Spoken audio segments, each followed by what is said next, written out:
क्या इंद्रदेव के यहाँ आने का यही प्रयोजन था। उन्होंने नरांतक को मुक्त किया, जिसके अंत से देवांतक जागृत हो जाए और समस्त सृष्टि के समक्ष एक अधिक बड़ा संकट उत्पन्न हो जाए।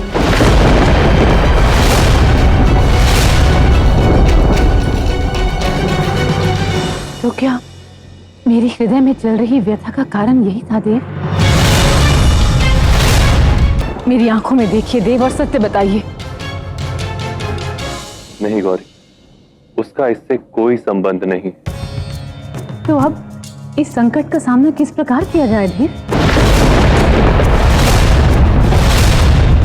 यदि देवांतक को ये वरदान है कि केवल अष्ट सिद्धि, शुद्धता और बुद्धि के संयुक्त होने से ही उसका अंत होगा, परंतु प्रश्न ये है कि ये होगा कैसे देव? कैलाश पर उपस्थित सभी देवों को प्रणाम। मैं राजा विश्वरूप हूं। मैं यहां माता पार्वती, महादेव और विशेषकर गणेश जी का धन्यवाद करने हेतु आया हूं। इन्होंने नरांतक का वध करके मेरे राज्य और मेरी प्रजा की रक्षा की है।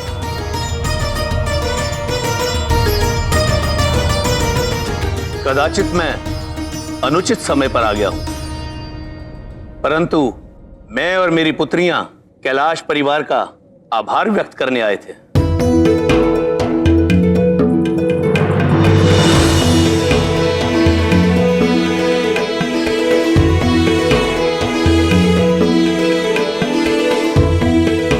तुम्हारी पुत्रियां? हाँ माता, मेरी दोनों पुत्रियां आपसे अत्यंत प्रभावित हैं और महाकाली के दर्शनार्थ हेतु यहाँ आई हैं। इसलिए मैं इन्हें रोक नहीं पाया। प्रणाम माता, प्रणाम पिता।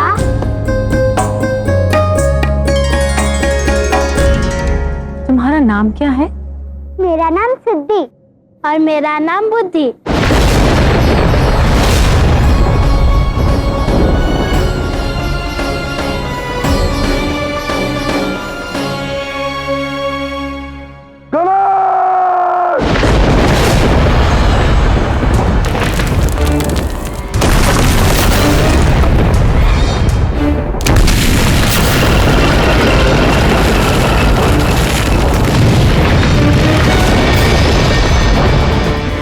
तुम्हारे क्रोध को समझ सकता हूं देवांतक, किंतु तुम्हें अपने इस क्रोध को सही दिशा देनी होगी। ये तोड़ फोड़ करने का यहाँ कोई फायदा नहीं। जाकर उस गणेश पर आक्रमण करो, क्योंकि वही है जो सभी देवताओं में सबसे बुद्धिमान है। वो तुम्हें भी मारने का कोई ना कोई विकल्प निकाल लेगा, जैसे उसने तुम्हारे भाई को मारा था। अपने भाई की मृत्यु का प्रतिशोध लो देवांतक, क्योंकि केवल तुम ही हो देवांतक जो इन देवताओं का अंत कर सकते हो। और देवराज ऐसा क्यों चाहते हैं कि मैं देवताओं का अंत करूं?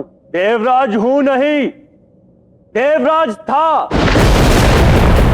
मुझे देवराज पद से निष्कासित कर दिया गया है और अब मैं भी उन देवताओं से उतनी ही घृणा करता हूं जितना कि तुम। तो जाओ, जाकर अंत कर दो उन देवताओं का।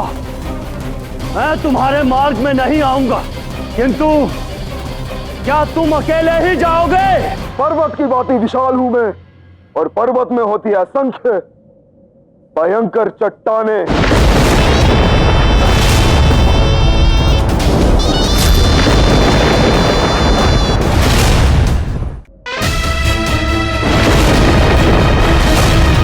इंद्रदेव, आप अपने देवलोक वापस चले जाएं। मैं आपके प्राण आपको दान दे दूंगा और उससे युद्ध करूंगा जिसने मेरे भाई को मारा। तुम जैसे योद्धा को पाना मेरे लिए सम्मान की बात है देवांतक।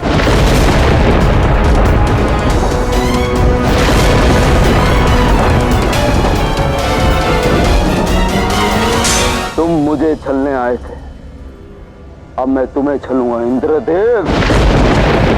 क्या देवांतक गणेश के पीछे है? हाँ, किंतु उसे रोकने का एक उपाय है जिसमें आप हमारी सहायता कर सकते हैं। मैं आपकी कैसे सहायता कर सकता हूँ?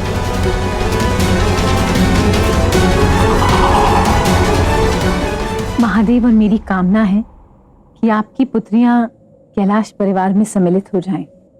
वो गणेश से विवाह कर लें। मेरी पुत्रियों का विवाह साक्षात शुभता के प्रति गणेश के साथ, अहोभाग्य मेरे।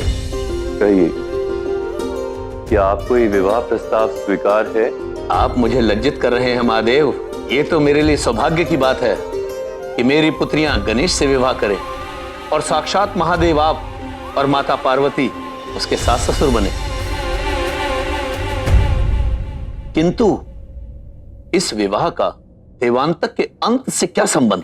आपकी पुत्री सिद्धि अष्ट सिद्धियों की देवी है और आपकी पुत्री बुद्धि ज्ञान से समृद्ध और गणेश स्वयं शुभता का प्रतीक है। जब ये तीनों विवाह बंधन में बंधेंगे तो इनकी शक्तियां एक हो जाएंगी और तब देवांतक का अंत संभव है। मैं इस विवाह के लिए तैयार हूं, परंतु यदि देवांतक का वध करना है तो इस विवाह का अभी होना अत्यंत आवश्यक है और ये तीनों तो अभी बालक ही हैं। आपकी चिंता में तर्क है, किंतु इन तीनों का विवाह तभी होगा जब ये तीनों उचित आयु के होंगे। इसका अर्थ ये नहीं कि देवांतक का अंत नहीं हो सकता। हम सिद्धि और बुद्धि के लिए गणेश का वाकदान करेंगे, क्योंकि ये वाकदान महादेव और मेरी शक्तियों से समृद्ध होगा। इसलिए केवल इस वाकदान से इन तीनों की शक्तियां एक होकर देवांतक का अंत करने में संभव होंगी। किंतु उससे पूर्व गणेश, सिद्धि और बुद्धि की स्वीकृति चाहिए हो।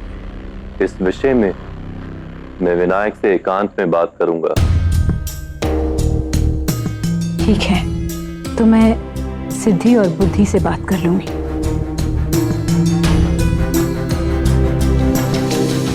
विवाह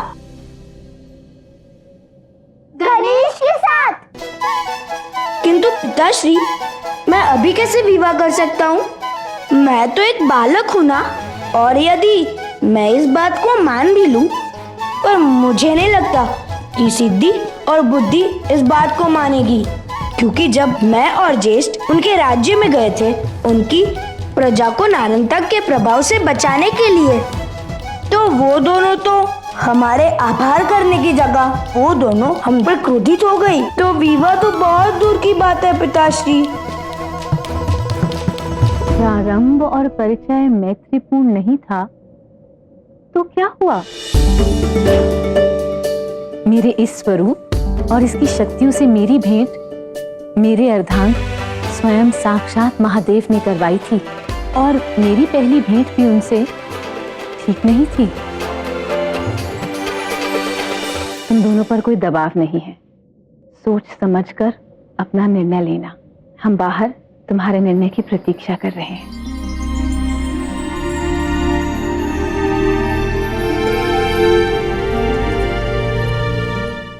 जैसे मैं हमेशा किसी न किसी युक्ति से अपनी बात मनवा ही लेता हूँ, और आप भी मेरी युक्ति और मेरे ही विरुद्ध प्रयोग कर रहे हैं। नहीं विनायक, हम तुम्हें विवाह के लिए विवश नहीं कर रहे। मैं तुम्हें केवल ये बताने का प्रयास कर रहा हूँ कि तुम तीनों का विवाह तभी होगा जब तुम तीनों युवा हो जाओगे। किंतु देवी देवता होने के नाते तुम्हारा कर्तव्य अभी से आरंभ हो जाएगा। अब अंतिम निर्णय मैं तुम पर छोड़ता हूं। तुम्हारी माता और मैं तुम्हारे निर्णय की प्रतीक्षा करेंगे।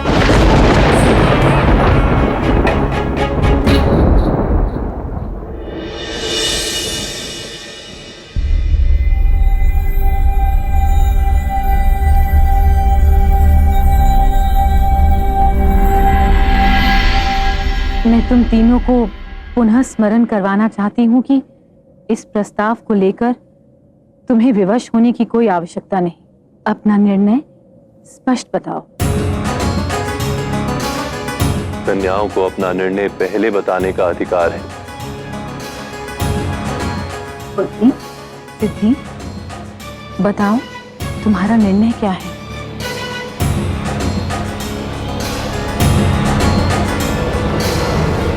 हमें ये प्रस्ताव स्वीकार है।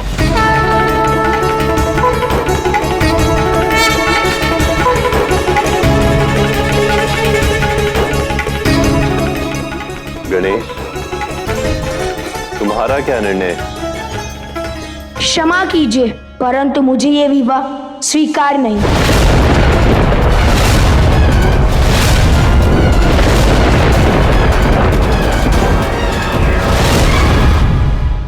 गणेश क्या देवांतक सभी देवताओं का अंत कर देगा और उसके पश्चात मैं अपनी अगली योजना को रूप दूंगा।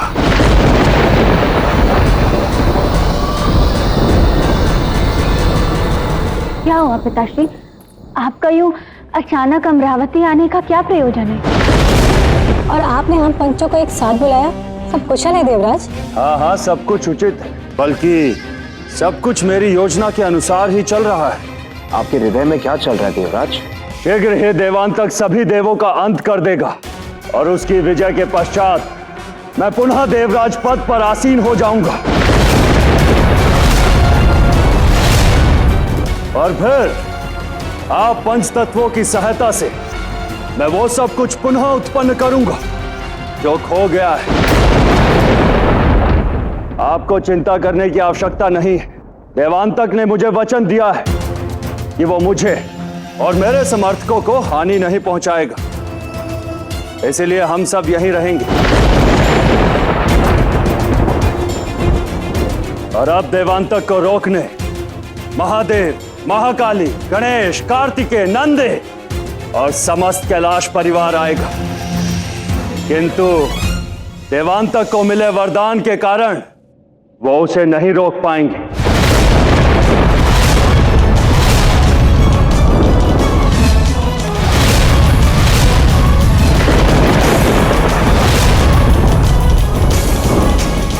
लेकिन पिताश्री, मैं कैलाश परिवार के विरुद्ध जाने की बात से सहमत नहीं हूँ। एक बार कार्तिकेय ने तुम्हारे प्राणों की रक्षा क्या कर दी? तुम अपने पिता के विरुद्ध ही खड़ी हो गई। जब तक देवांतक सभी देवों का अंत नहीं कर देता, तब तक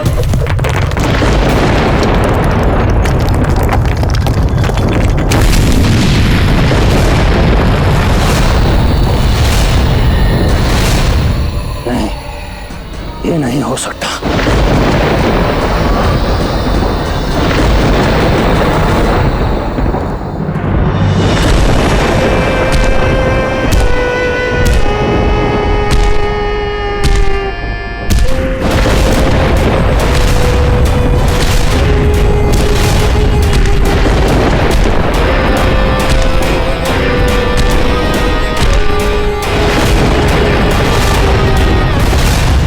बहुत अच्छी चाल चली तुमने इंद्र, किंतु मैं इतना भी बड़ा मूर्ख नहीं हूं कि कैलाश पे आक्रमण करूं।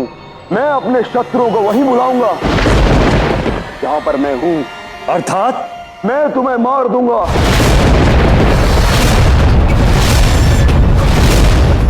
और तुम्हारी मुट्ठी में जितने भी देवता हैं, वो सब के सब मेरे पास यहां आ जाएंगे। आक्रमण!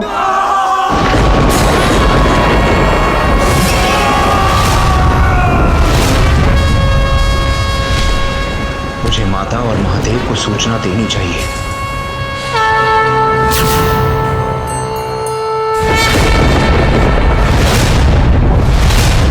हमारे पास अधिक समय शेष नहीं। यदि गणेश का यही निर्णय है तो हमें देवांतक के अंत के लिए कोई अन्य विकल्प खोजना होगा। किंतु तुम्हारे इस निर्णय का कारण क्या है पुत्र गणेश? क्योंकि ज्येष्ठ का संबंध निश्चित हुए बिना मैं विवाह के लिए सहमति नहीं दे सकता माँ।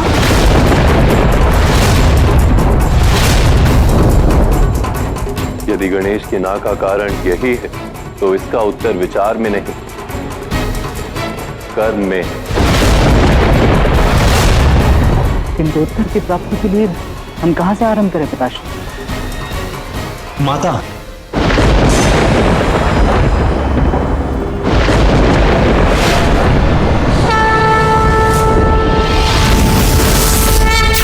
देवांतक ने अमरावती पर आक्रमण बोल दिया है।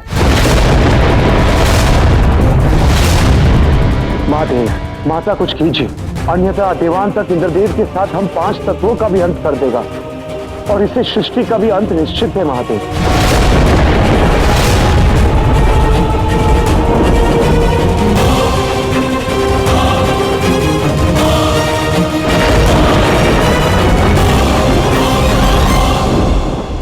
चलो गणेश, चाहे जो भी हो, आज देवांतक का अंत करना ही होगा।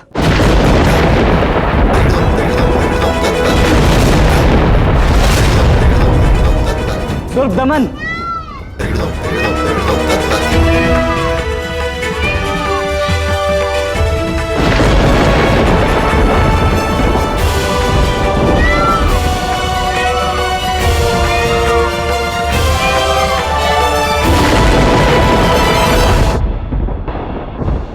हम भी इस युद्ध में सम्मिलित होना चाहते हैं महादेव। अवश्य, इस युद्ध में तुम दोनों की अत्यंत महत्वपूर्ण भूमिका होगी।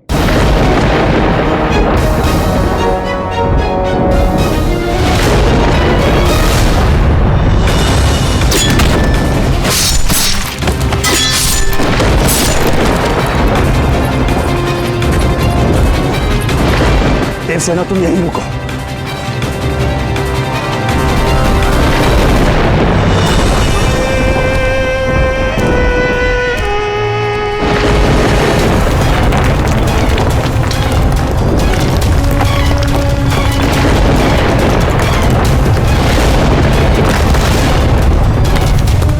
देवसेना, तुम जाओ यहां से, अपनी रक्षा करो। जाओ।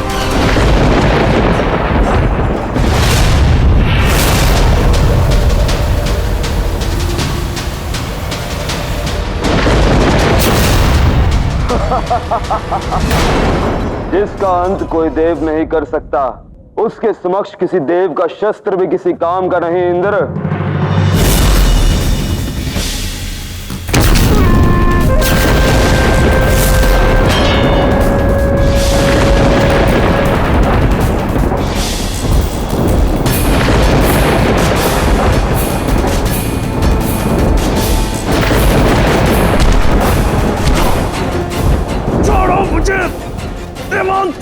मरना तो तुम्हें है ही इंद्र, लेकिन उससे पहले तुम्हें तुम्हारा वास्तविक स्थान दिखाना आवश्यक है।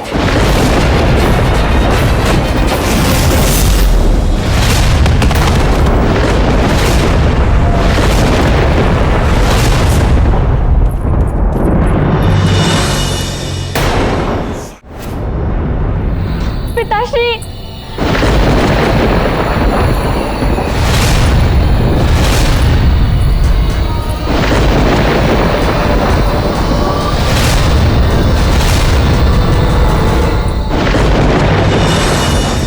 तुमने ऐसा क्यों किया गणेश?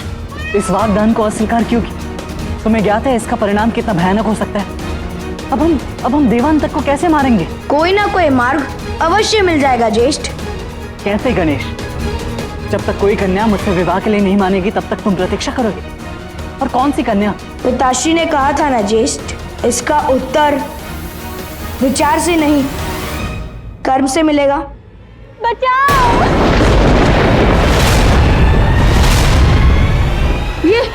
ये किसका चित्कार है ज्येष्ठ? बचाओ! पिताश्री! देवसेना,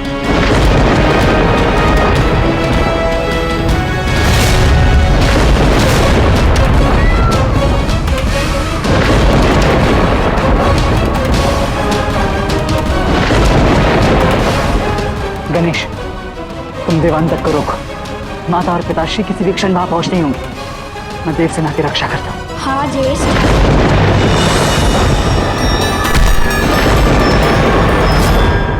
पिताश्री ने उचित कहा था, विचार के बदले कर्म से मिलेगा। अब तुम्हारा अंत निकट है देवांतक।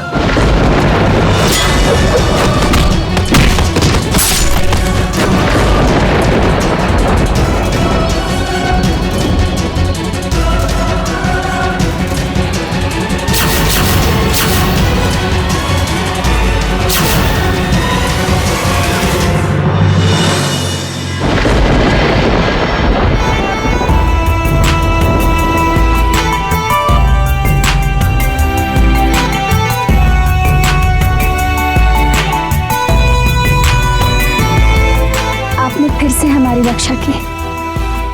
ऐसा कोई नियम तो नहीं कि एक ही कार्य को दोबारा नहीं किया जा सकता।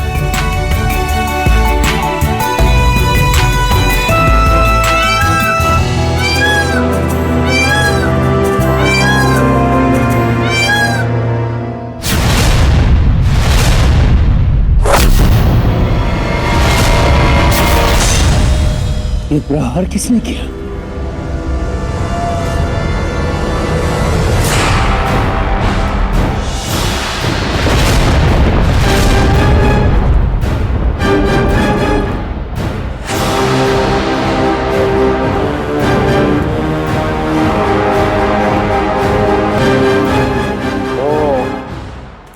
तो मेरे भाई का हत्यारा मेरे सामने आ ही गया। हथियारा नहीं, मुक्तिदाता। और अब मैं तुम्हें इस विषम कर्म और जन्म से मुक्ति दिलाऊंगा।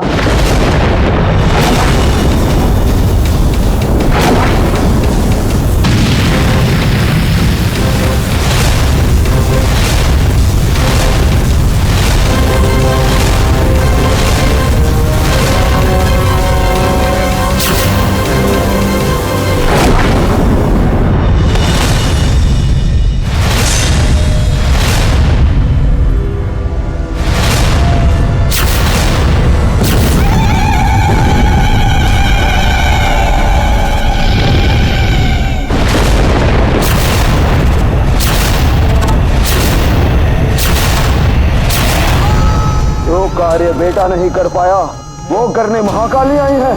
और दुख की बात तो यह है कि तुम भी मुझे नहीं मार पाओगी। अवश्य मैं तुम्हें मार नहीं सकती, किंतु घातक रूप से घायल तो अवश्य कर सकती हूँ।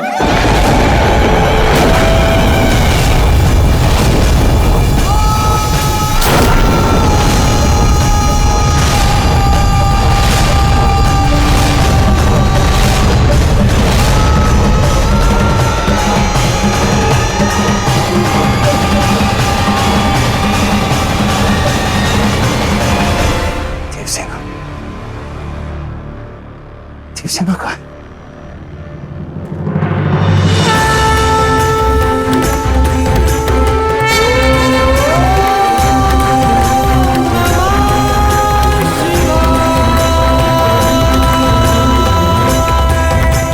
महाकाली यदा क्रुद्धः दुष्टमुण्डः विदारिणी शान्तिरक्षाथ शयनम् प्रलयकर्ता समुद्भवः।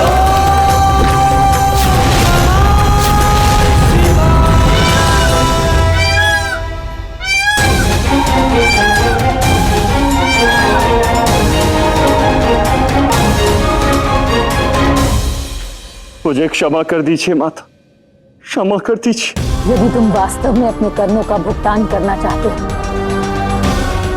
तो एक मार्ग है जो तुम्हें ग्लानि मुक्त कर सकता है। मैं कुछ भी करने के लिए तैयार हूं माता, कुछ भी।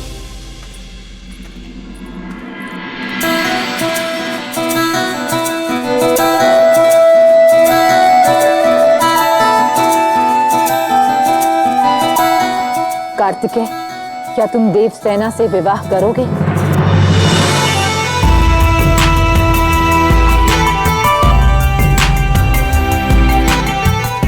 हाँ माता। देवसेना, क्या तुम्हें कार्तिकेय का विवाह प्रस्ताव स्वीकार्य है? जी माता।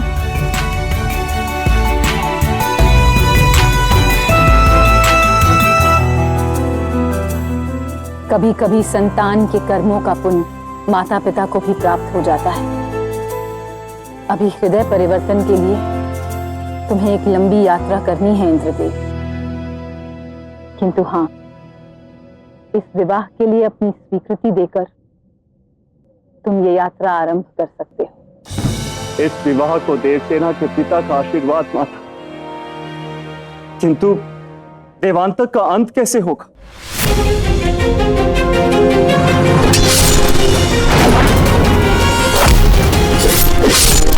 वो भी अवश्य होगा।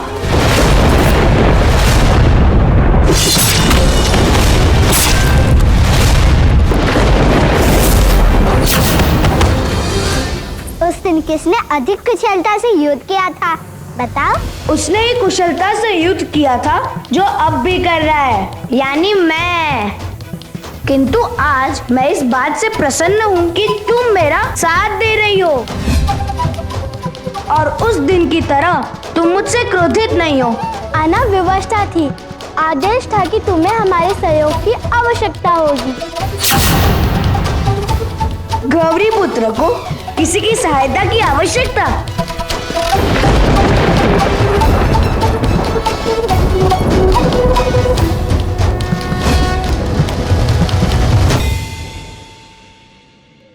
आशा करती हूँ तुम समझ ही गए होगे कि देवसेना साथ क्यों है। क्या अब भी तुम्हें सिद्धि और बुद्धि से विवाह करने में आपत्ति है?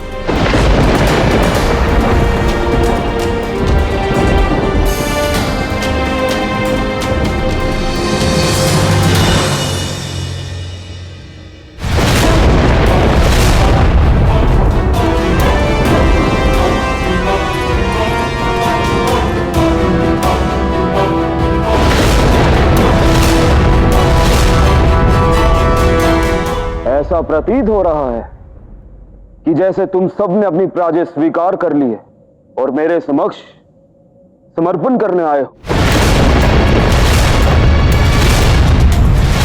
अच्छा कि तुम सब समझ गए कि इस संसार में ऐसी कोई भी शक्ति नहीं है जो मुझे पराजित कर सके। बड़ा विश्वास है स्वयं पर।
ये कैसे हो सकता है? ये छल है महादेव। अपने दिए वरदान का मान रखे महादेव। आपने स्वयं वो वरदान मुझे ही दिया था। मैंने अपने वरदान का मान रखा है देवांतक, किंतु तुम ही भ्रम में थे कि संसार में ऐसी कोई शक्ति नहीं हो सकती जिसमें अष्ट सिद्धि, बुद्धि और शुभता ये तीनों समाहित हो। किंतु वही शक्ति अब तुम्हारे समक्ष खड़ी है, तुम्हारा अंत करने।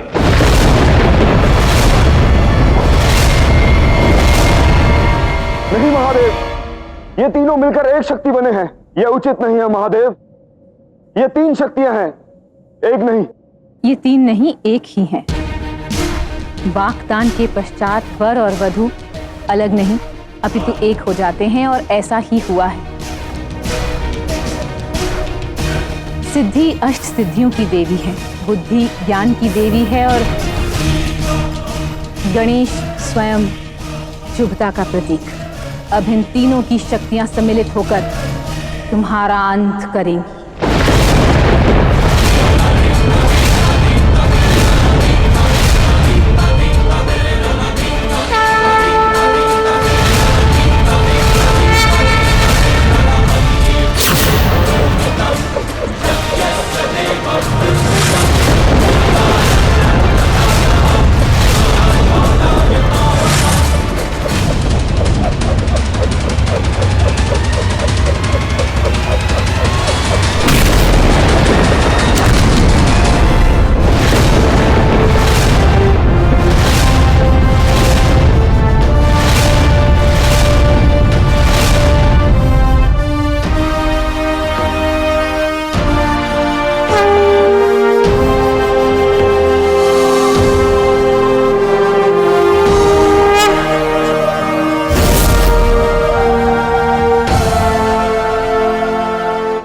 अद्भुत युद्ध किया तुमने पुत्र। और क्योंकि गणेश ने गणों को नेतृत्व कर देवांतक का अंत किया, इसलिए आज से गणेश को गणपति के नाम से भी जाना जाएगा।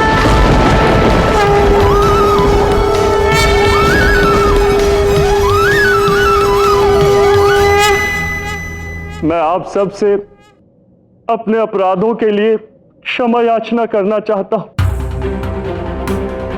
और आपको विश्वास दिलाता हूं कि मैं शीघ्र ही अपने खोए हुए पद और सम्मान को पुनः अर्जित करूंगा, किंतु अपनी प्रायश्चित यात्रा के बाद।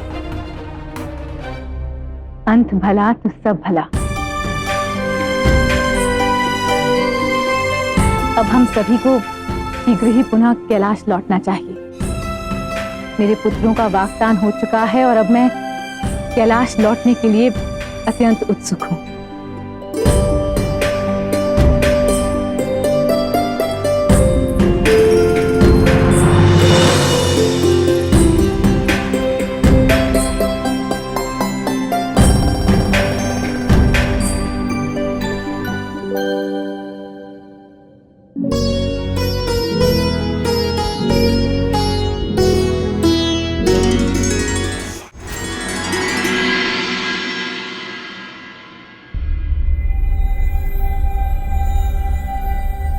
आज से पूर्व मैंने तुम्हें इतना प्रसन्न कभी नहीं देखा गौरी।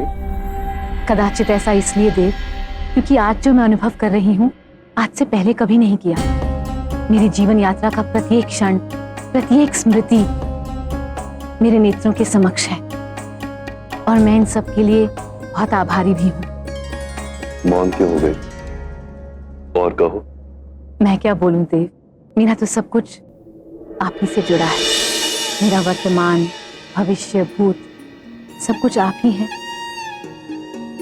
मैं तो मृत्यु लोक की एक साधारण निवासी थी, किंतु फिर एक दिन मैंने अपने जीवन का लक्ष्य पा लिया।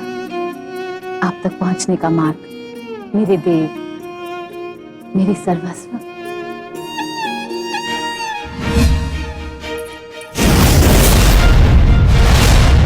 शिव। और तुम्हारी उस यात्रा से वैरागी शिव ने अपनी शक्ति को प्राप्त किया और इस कैलाश ने कैलाश स्वामिनी को। मुझे आज भी स्मरण है वो दिन जब मैंने पहली बार कैलाश पर अपना चरण रखा।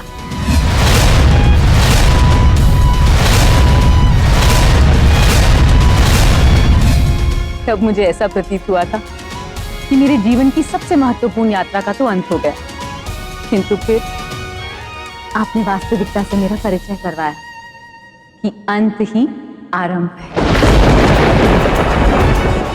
आपने मुझे अनुभव करवाया कि एक नई यात्रा मेरी प्रतीक्षा कर रही है और इसी यात्रा के द्वारा मैंने नारी शक्ति को पहचाना। नारी यदि शंका त्याग दे तो स्वयं शंकर बन जाती है। आपके सहयोग से ही मैं अपनी शक्तियों को जान पाई, महाकाली का स्वरूप धारण कर पाई। इस अनुभूति और उस स्वरूप के लिए मैं किस प्रकार आपका धन्यवाद करूंगी देव। ये तुमसे किसने कहा कि ये सब मैंने तुम्हारे लिए किया? ये सब मैंने स्वयं अपने लिए किया, क्योंकि तुम हो तो मैं हूं गौरी। तुम हो तो ये समस्त सृष्टि है। किंतु मेरे लिए तो सब कुछ आप ही हैं देव। आपने मुझे देवी बनाया, महाकाली बनाया और वो सुख प्रदान किया जिसकी कामना प्रत्येक नारी करती है, मातृत्व सुख।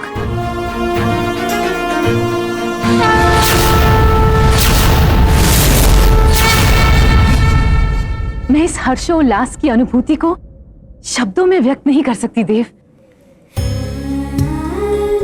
आज ऐसा लग रहा है जैसे मेरे मानव रूप से लेकर देवादिदेव महादेव तक की जीवन यात्रा का चक्र पूर्ण हो गया।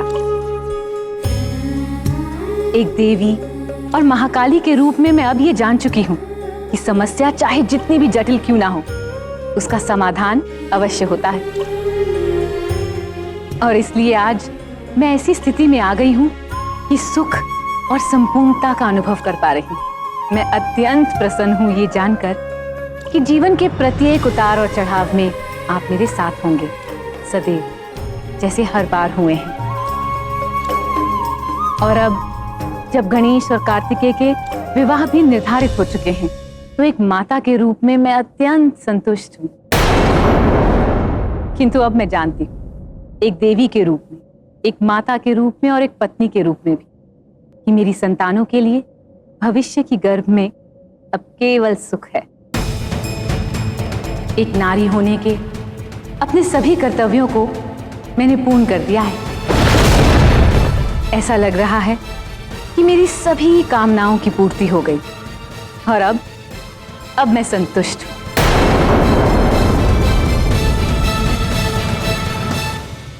अनभिज्ञता में ये तुमने क्या कह दिया गौरी? महाकाली की समस्त कामनाओं का अंत सृष्टि के लिए एक नया आरंभ है, क्योंकि अब जब तुम्हारी कोई इच्छा ही नहीं है तो कोई इच्छाएं ही नहीं रहेंगी। सृष्टि में कोई नई रचना नहीं होगी। तुमने अंत के काल चक्र को आरंभ कर दिया है, समस्त सृष्टि के अंत को, और इस बार कोई नहीं बचेगा। अब महाकाली की अंतिम यात्रा का आरंभ होगा, जिसका आरंभ अंत से जुड़ा है।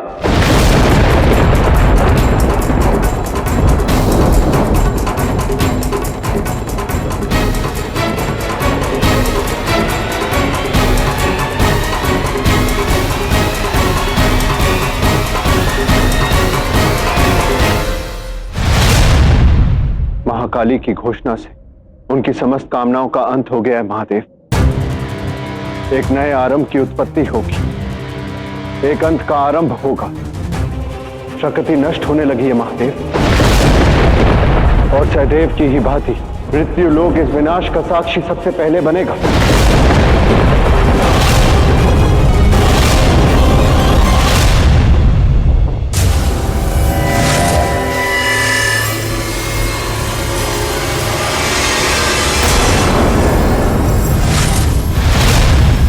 ये कैसा विचित्र संकेत है गुरुदेव?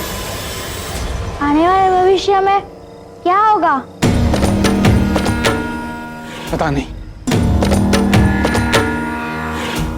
मैंने भी इससे पूर्व ऐसी ग्रह दशा कभी नहीं देखी।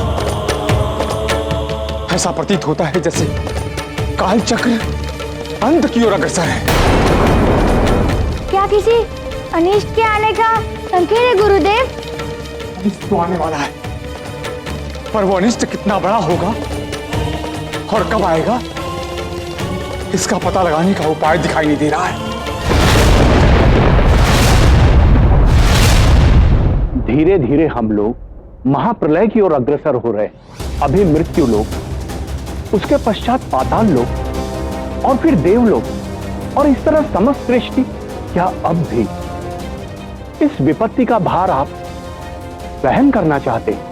महाकाली काल से परे, वही हमें यहां तक लाई और आगे का मार्ग भी वही प्रशस्त करेगी।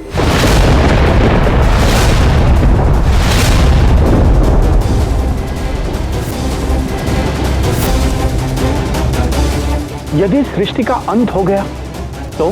मुझे पार्वती पर पूर्ण विश्वास, अंत के अत्यधिक निकट पहुंचते ही वो कोई ना कोई समाधान अवश्य निकालने की, और तब वहां से होगा एक नया आरंभ।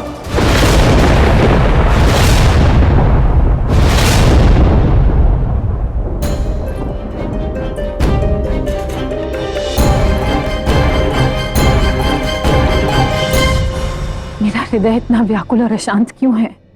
अब तो सब कुशल है। मुझे इस विषय में महादेव से बात करनी होगी।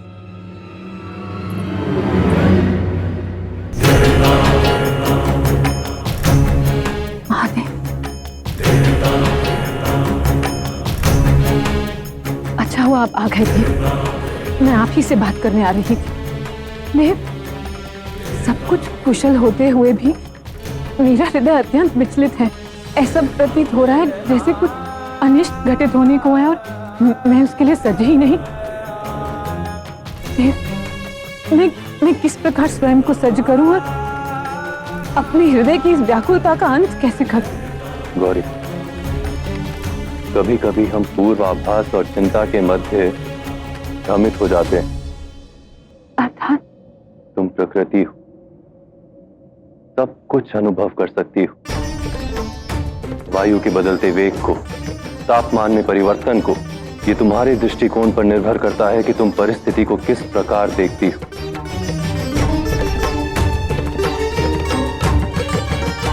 कौन जाने, जिस विचलित मन के विषय में तुम बात कर रही हो वो किसी बुरे का नहीं, अपितु होने वाले अत्यंत शुभ का संकेत।